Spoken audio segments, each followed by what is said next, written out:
congratulations on the movie. Thank you. Yeah, Thanks very much. yeah. It's kind of a classic Disney. It is indeed. Baseball sports film. It's it's very much a Disney movie. It's very much a family movie. Yeah. It's very much a PG movie. And it's something. All of those things were attractive to me in getting the movie and putting it together. And I'm incredibly proud with what we made. Now you got to shoot some scenes in India, and I want to ask you. You're on a set in India with Alan Arkin. Like, what was that like? That must have been incredible. We were in front of that building with Alan So what's it Arkin. like to be in front of the Taj Mahal with one of the great actors of all time? It's great. You know, Alan, listen, it was not easy to shoot in India. It was very, very hot, and conditions were tricky. I mean, we were talking about a lot of people, and he's a trooper. I mean, you know, the guy's in his 80s, and it's 100 and something degrees, and he's just moseying on through, and God bless, it was a blast. Do you ever geek out at any point, or like, oh my God, I'm standing here with Alan Arkin? I tried not to. I tried to be as cool as possible, mostly because I just didn't want to bother him. But we did have we had a nice time, you know, talking, and he's a fascinating guy, and has had obviously 60-year career. However, he was one of the first members of the Second City. I mean, you know, it's like, right. What am I gonna tell him? Like, you know, right? It's really cool to have gotten the opportunity to work with him. So yeah. I was happy that they got him. And you also have a lot of scenes with Bill Paxton, who's great. That must Bill have been also fun to do was too.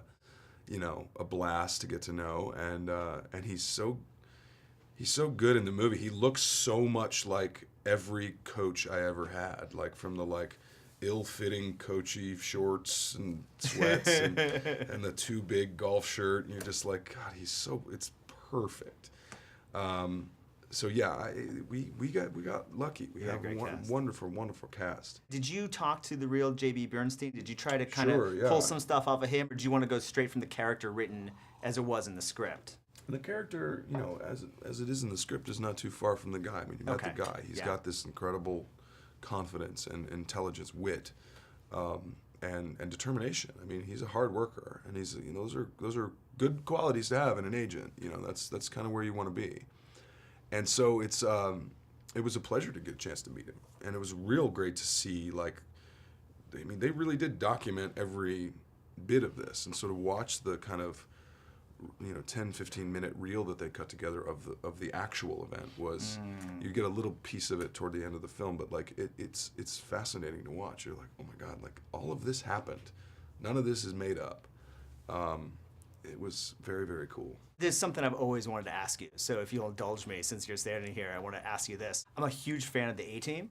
Okay. And in the movie, you had a little uncredited cameo at the end of the film. And I've always been curious, because the role you played was pivotal to the mythology of the TV series. Did you do that just as a favor to Joe Carnahan, or was there talk of you playing a villain in the sequel? Had there been one? I don't know about any of the possibilities down the road, but what it ended up happening was I was in Vancouver. This sounds terrible. I was in Vancouver shooting Sucker Punch, and Bradley Cooper is a good friend of mine, and he was there, and so there were no boys on Sucker Punch. It was literally me and Oscar Isaac, and Oscar was barely there. So I was like, I'm not gonna hang out with Vanessa Hudgens, and I'm literally turned into Father Goose. I'm like, girls, everybody in the same room, come on, let's go, move. Okay, everybody go hang out with your mother, Carla Gugino, and your father's going to go watch the fight with the guys from the A-Team.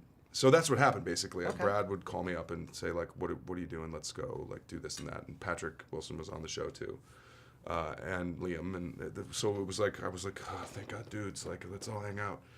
And we were all having dinner, and Carnahan was like, hey, what are you doing this weekend? And I was like, why? I might be going home. Why? He's like, oh, do you have to go home? I was like, well, I don't know, but why? Why? What are you asking me? And he said, well, we got this part, and we can't really find anybody to play it, and you'd be really great at it. I'm like, what are you talking about? He's like, well, we haven't really written it yet. And I'm like, aren't you in week 8 of shooting? What do you mean you haven't written it yet? He's like, well, it's for the ending, and he kind of pitches it to me, and I was like, I'll do it. It's fine. I'll totally do it. Land on a helicopter and swoop in and deliver a joke and then leave. I was like, I'm down. Great. It was a blast. Well, you solved that mystery for me. I appreciate it. And great job in the film.